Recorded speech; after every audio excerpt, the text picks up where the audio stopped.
देखिए आज सुबह सुबह हम सुदामा गौशाला में पहुंचे हैं और ये इतनी सारी गायें हैं।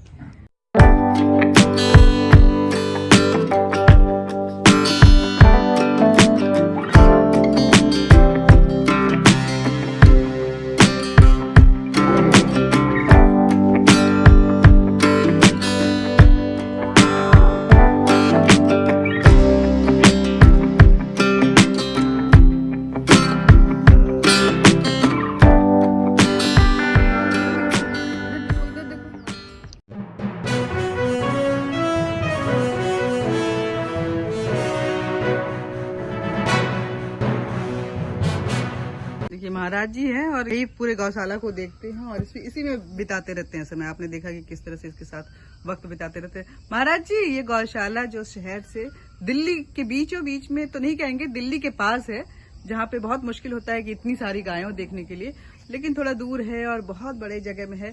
कैसे आपको हुआ कि यहाँ पे हमें गौशाला रखनी चाहिए? कितनी गायें हैं यहाँ पे? यहाँ लगभग 3000 गाय हैं। हाँ। और ये संतों की भी तपस्थली है। सामने ठाकुर द्वारा है।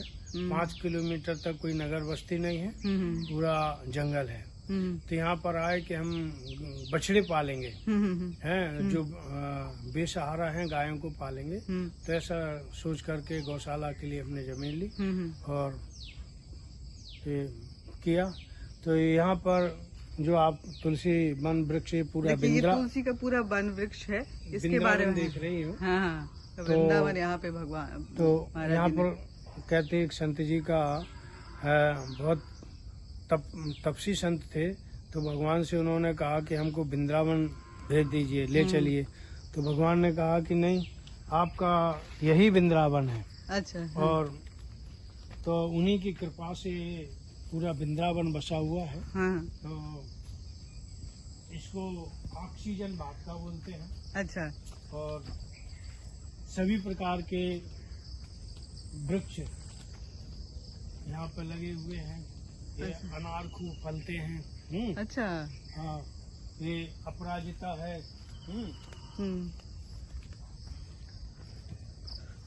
ये अपराजिता की लताएं हैं, फूल हैं। ये तुलसी जी है, ये पूरा आपका फैला हुआ है। मालती भी नजर आ रही है। 12 प्रकार की तुलसी। देखिए ये आज हम जब यहाँ आए हैं तो बहुत ही महत्वपूर्ण दिन है। आज कार्तिक का महीना चल रहा है और कार्तिक की द्वितीया है ये, जब मुझे इस वृंदावन में और इस गौशाला में आने का सौभाग्य प्राप्त हुआ। और महाराज जी कितनी गायें हैं यहाँ पे? ये वृंदावन में, अच्छा, ये तुलसी वाटिका लगाने के लिए, वृंदावन बनाने की जो आपने सोची, तो फिर इन सब का ख्याल किस तरह से रख पाते हैं? ये जिस प्रकार से आप देख रहे हैं, भगवान की कृपा है यहाँ पर। अच्छा। बस कृपा के द्वारा ही ये सारा सब कुछ चल रहा है। ऐसे ही कोई भी तुलसी जल्दी भगवान की कृपा से खुश हैं, प्रसन्नता पूर्वक आशीर्वाद दे रही हैं। और अनेक लोग सुबह माताएं बहनें आ जाती हैं, साधना कुटी के नीचे बैठ के अपना कार्तिक महात्म की किताब पढ़ती हैं और किताब पढ़ करके तुलसी जी को नमन पूजन करती हैं, दीपक आदि जलाती हैं और चली जाती हैं। अच्छा। गायें कितनी हैं यहाँ पे आपके गौशाला? 3000 गाय हैं। अच्छा। जिसमें मात्र 100 गाय ही दूध देती हैं और सब बिना दूध देती हुई गाय हैं। अच्छा, तो ये सारी 3000 गाय आप मतलब है कि आपने रेस्क्यू किया, वो गायें हैं जिनको लोगों ने छोड़ दी? गाय पूरी दिल्ली NCR से कहीं गड्ढे में फंसी है, कूड़ा में फंसी है, तो उस प्रकार की गाय हैं। अच्छा। हाँ। मैंने सुना कि यहाँ पे विलक्षण गायें भी बहुत हैं। हाँ, विलक्षण भी गाय हैं यहाँ पर, जो कहीं नहीं मिलती हैं, वो यहाँ मिल जाती हैं। वो गिरी नस्ल की हैं, 2 रामा श्यामा हैं। जो कम से कम अब उनका मूल्य क्या करें, अनमोल गाय हैं। 108 गाय कपला गाय हैं। अच्छा। और 108 गाय बिल्कुल सफेद वाली हैं। अच्छा। जिनका आप दर्शन करेंगे आप धन्य हो जाएंगे। अच्छा। और 28, 30 बरस की भी उम्र की गाय है। अच्छा। क्योंकि इनका खान पान बहुत उच्च कोट का ध्यान रखा जाता है।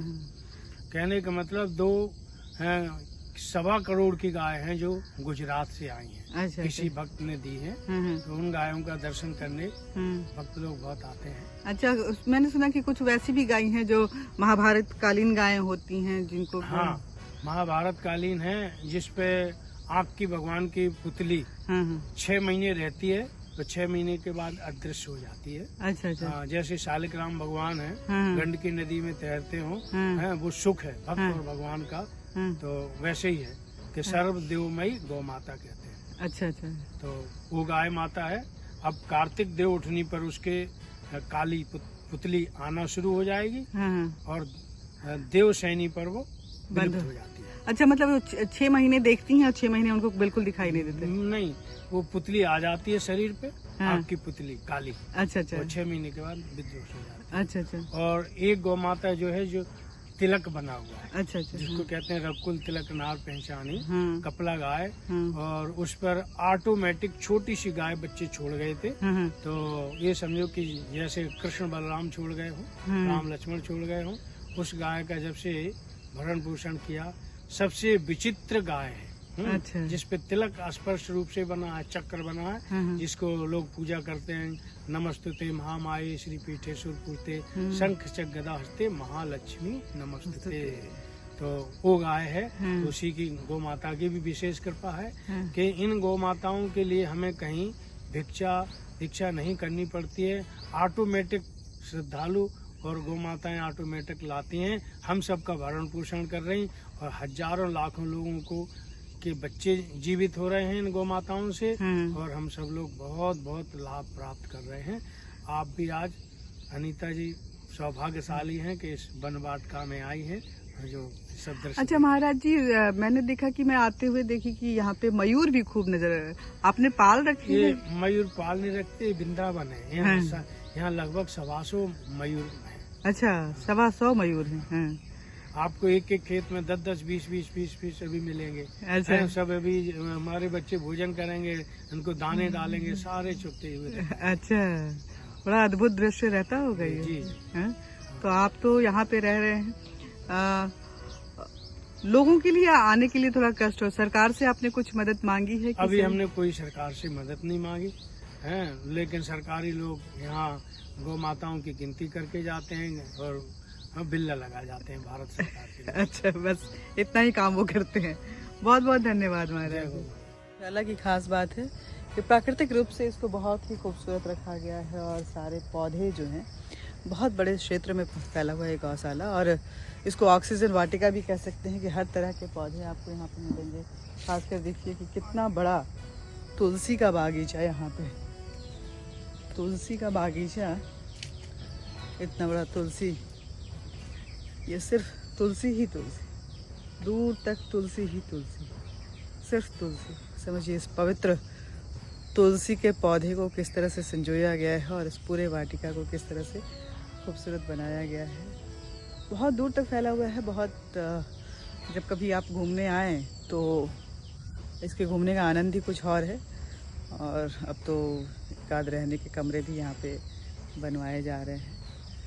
तो ये जो गौशाला है, इसकी खास बात है कि गायें तो देखने को मिलेंगी ही, लगेगा कि हम पहुंच गए कृष्ण के उस युग में जहाँ पे गायें चरने जाती थीं और उसको चारों तरफ नज़र आती थीं, और गाय की वो खुशबू जो है, वो खूबसूरती जो है, वो आप अंदर तक महसूस करेंगे। साथ ही प्राकृतिक रूप से चारों तरफ से इतना खूबसूरत है, और इसको इस तरह से डेवलप भी किया गया है कि तुलसी के पौधे और जितने भी अपराजिता, इस तरह के जो विलक्षण पौधे होते हैं, जो आयुर्वेदिक पौधे होते हैं, वो आपको यहाँ पे मिलेंगे, जिससे आपकी आबो हवा जो है वो अच्छी बनी रहेगी और आप अपने आप को हेल्दी फील करेंगे, एक नेचर के बीच में अपने आप को महसूस करेंगे।